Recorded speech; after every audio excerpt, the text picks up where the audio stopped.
Alhamdulillah Rabbil alamin wa bihi nasta'in wa ala umurid dunya addin wa salatu wassalamu ala anbiya'i wal mursalin wa ala alihi wa sahbihi ajma'in amma ba'du.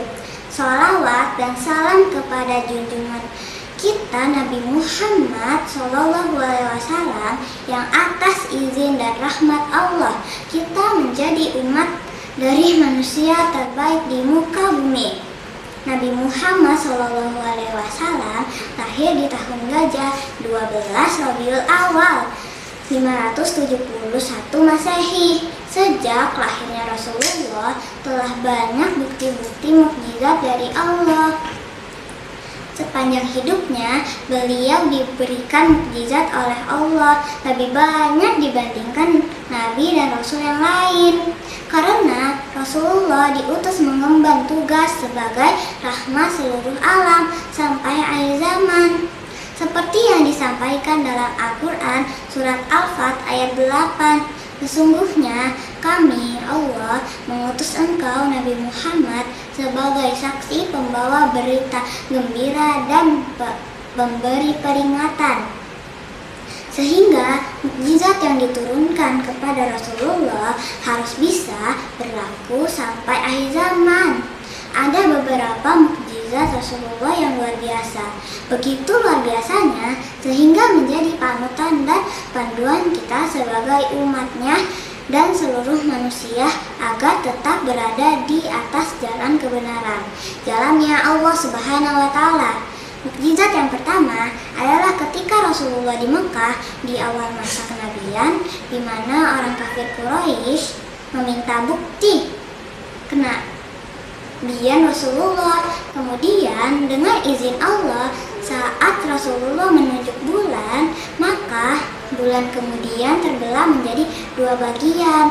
Sayangnya orang kafir berkhianat dan tetap tidak mempercayai kenabian Rasulullah SAW dan tetap tidak mau beriman kepada Allah. Namun untuk kita umat Islam, setiap tanda-tanda kebesaran Allah Subhanahu wa Ta'ala akan menambah keimanan dan ketakwaan kita kepada Allah.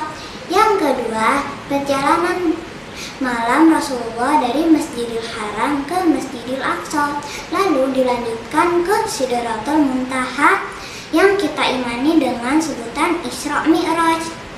Perjalanan menakjubkan ini dilakukan untuk menerima perintah sholat wajib 5 waktu.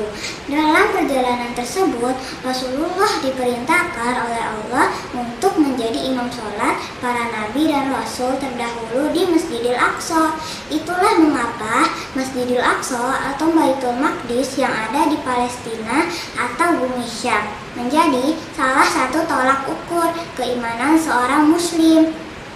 Tempat berkumpulnya para nabi sejak zaman Nabi Ibrahim alaihissalam. Maha suci Allah yang telah memperjalankan hambanya pada suatu malam dari Masjidil Haram ke Masjidil Aqsa yang telah kami berkahi sekelilingnya agar kami perlihatkan kepadanya sebagai sebagian dari tanda-tanda kebesaran kami. Sesungguhnya Dia adalah Maha mendengar dan Maha mengetahui. Al-Quran Surat Al-Isra ayat 1. Mukjizat yang ketiga adalah Al-Quran sebagai kitab suci umat Islam. Al-Quran juga menjadi mukjizat abadi sepanjang masa dan dijaga keasliannya langsung oleh Allah Subhanahu wa Ta'ala. Oleh karena itu, dengan kita belajar dan menghafal Al-Quran, insya Allah kita akan dijaga dan dicintai oleh Subhanahu wa Ta'ala. Hebat kan Rasulullah kita? Mari bersama-sama belajar dari kisahnya Rasulullah agar kita berkah. Dan insya Allah kita bisa berada di barisan terdepan bersama Rasulullah SAW dan para sahabatnya di hari kiamat sampai ke surga. Amin ya Rabbal Alamin. Demikianlah kisah luar biasa tentang mukjizat Rasulullah SAW.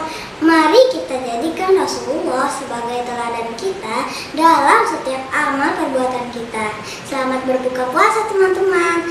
Tetap semangat ya. Semoga ibadah kita dan keluarga menjadi wasilah rahmat dari Allah Subhanahu wa taala. Amin ya rabbal alamin. Akhir kata, saya ingin mengutip kalimat dari surat Al-Maidah ayat 3. Pada hari ini telah aku sempurnakan agamamu untukmu, dan telah aku cukupkan nikmatku bagimu, dan telah aku ridhoi Islam sebagai agamamu. Tetapi barang siapa terpaksa karena lapar, bukan karena ingin berbuat dosa, maka sungguh Allah Maha Pengampun, Maha Penyayang. Wabillahi taufik wal hidayah wa ridho wal inayah wal afu minkum. Wassalamu alaikum warahmatullahi wabarakatuh.